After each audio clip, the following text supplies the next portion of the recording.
So we're going to talk about saddle fit for a minute, and first thing I want to say about saddle fit is a lot of people think that if a saddle doesn't fit, add more padding to more evenly distribute the pressure over the horse's back. A good fitting saddle is a saddle that takes all of the rider's weight and distributes it evenly over every square inch of the tree, which is basically the skeletal system of the saddle. That's what makes a saddle fit, is the tree. So you need to have a good tree if it's going to be a good fit. That's really what makes it a good or a not good saddle. So back to the padding thing.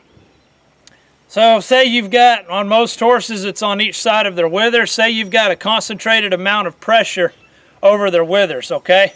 What people will do is build up the padding, hoping to more evenly distribute that pressure over a larger surface area.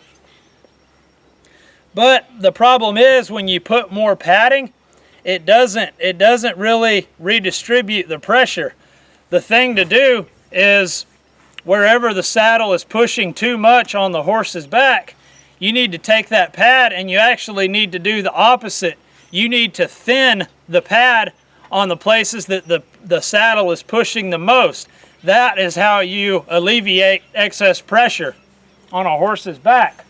So, if I looked at this saddle and noticed that it was really tight on each side of this horse's withers, I wouldn't put more padding in there. I would try to find a way to thin this saddle out right here and right here. Leave everything else, or the saddle pad, thin it out right here and right here. Leave everything else thick.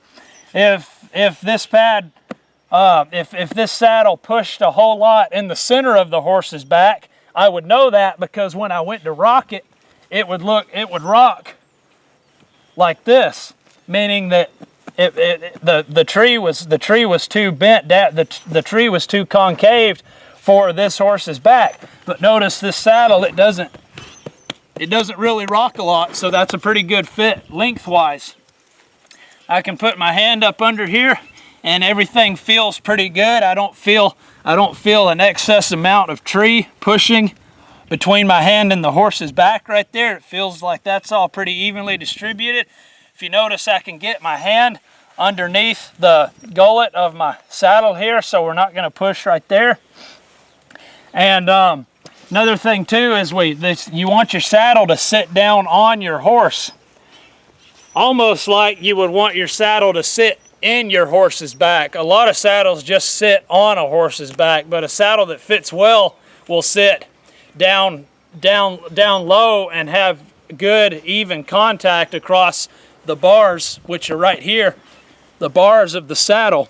If you film up through here, you can actually see where the bars of this saddle are at. They stop right about there and it comes around and curves like that. That's the part that contacts your horse.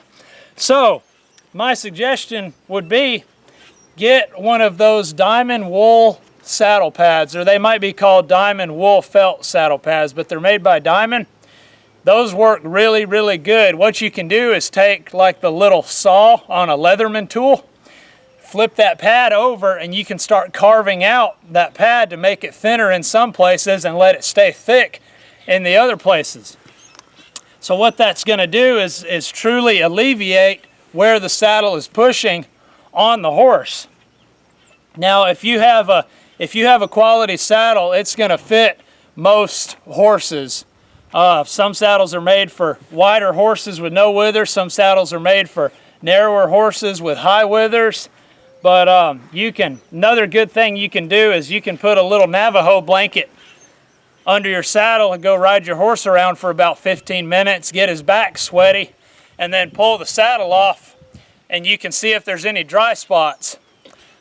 Some people think a dry spot is where the saddle isn't contacting, but a dry spot is actually where the saddle is pressing too hard, cramping the sweat glands, if you will, not allowing sweat to come through the pores of the horse's skin.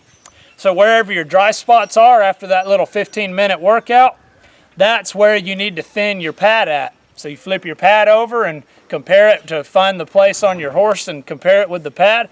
Thin that part of the pad out a little bit, and it will make a really big difference.